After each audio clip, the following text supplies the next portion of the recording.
Autonomous pick-and-place operations in industrial production environments. We present the execution of a robotic manipulation task in a realistic industrial scenario. The robot's task is to autonomously restock the parts needed at an assembly station, similar to the production site at KUKA laboratories.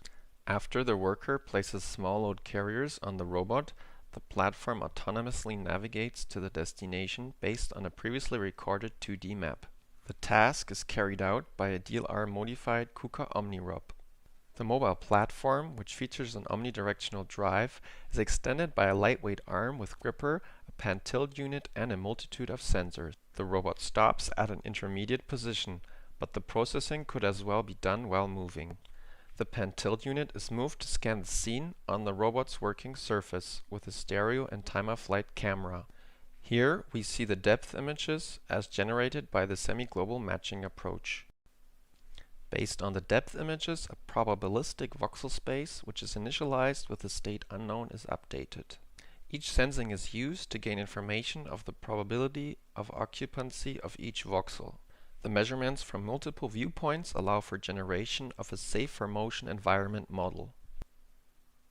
The small load carriers on the robot's working surface are detected and located using a geometric matching approach. The safe-for-motion model is improved by integrating the detected objects. Close to these objects, the voxel space representation is replaced by the known geometry of the small load carriers. Once the robot reaches its destination, its relative position with respect to the gravity shelf is estimated using April tags and is corrected. Then the detected small load carriers are grasped and placed in the shelf. A sampling-based path planner is used to find a collision-free path to a pre-grasped position utilizing the generated environment model. In order to ensure an upright position, pose constraints for the grasped small load carrier are enforced during planning.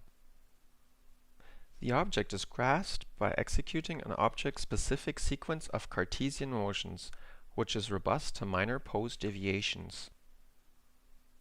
For the placing operation, the Cartesian motions are extended by stiffness parameters using the impedance controller of the robot arm.